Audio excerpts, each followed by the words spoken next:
Good day, friends. This is Tracy Brown, and my team of non-diet dietitians and I provide trauma-informed care so you can feel safer in your own skin.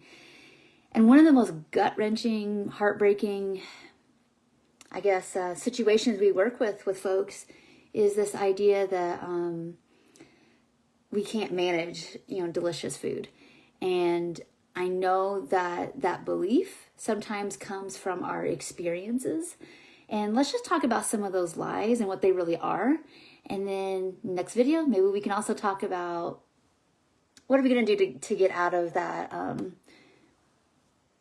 that neural pathway that we want to get out of this one, that you can't manage things, into the one that's like, no, I'm actually made to be able to manage things. I'm wired to be able to do this.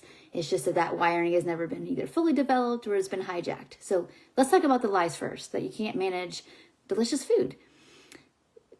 The reality is that we have this body, right? And it gives us signals not only of hunger and fullness, and we're going to talk about maybe why that's hijacked in a second. We have signals of hunger and fullness. We have taste buds. We have all kinds of interoceptive sensory receptors in our bodies from our smell, our taste, our touch, our eyes, all the way down our throat into our bodies. We're perfectly capable, but here are some of the experiences that we see people have, and I've personally had, that made me think otherwise. If you're not eating enough food, obviously it's going to be really, really hard when you hit a certain threshold of calorie restriction. It's going to make it really hard to manage highly palatable, high energy foods because your body wants to fix the deficit. So I'll just use myself personally. I remember when a couple days, sometimes I would restrict and binge every day. Sometimes I could make it 2 or 3 days of having good days. And then by day 2 or 3 or 4 or whatever it was, I feel like I was out of control, that I was emotionally eating. And there maybe hasn't been some of that in there. And I think there was, and I'll tell you what that is in a second too. But 95% of it was just caloric deprivation. The other 5% was like just honestly, the shame and humiliation of feeling like I am so terrible that I can't be allowed to have what I want. And to learn, how to enjoy it in an amount that was supportive to my body, right? So I think that's line number one, is that some of the evidence we have isn't full picture evidence and might be even false evidence. So if you're struggling with I feel like I can't manage sweets or things with fat or whatever it is, it's because you might be calorically still restricting, even subtly, to enough. I once had a client where one time they were eating probably about 85% of their needs. So pretty darn good, right? But this person had a history of restricting, binging, occasional purging, and was down with the disordered behavior to the place where it's like maybe one binge a week. And what we discovered when I added up every day for it was 5 or 7 days, and looked at the deficit each day for this person to be satisfied. And we could identify the meal or the snack that they were holding back because they were, still had some fears about weight gain, or what does that mean about me that I'm fully satisfied and I eat all the foods? Will people reject me? All that stuff had to be worked through.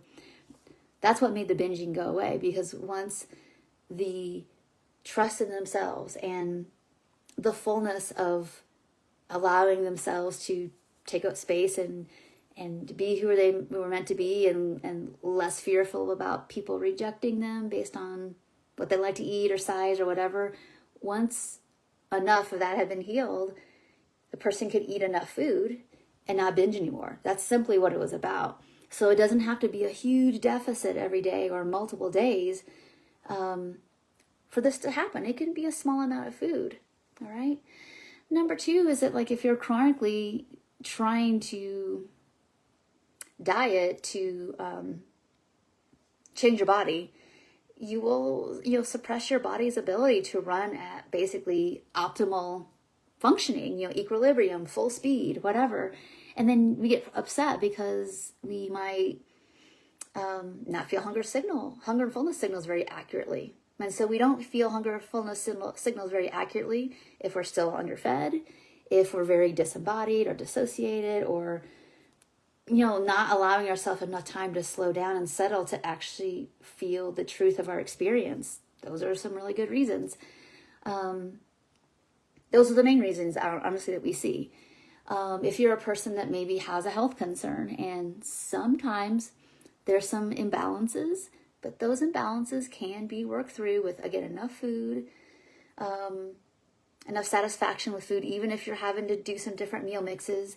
And yeah, you might need some supplementation to help with, let's say, insulin resistance or something like that, or maybe even medication to help a situation that you can't really control, to be honest. And so we might need some outside help to bring in to be able to help your body be back in a little bit better equilibrium so that your hunger fullness signals are more accurate.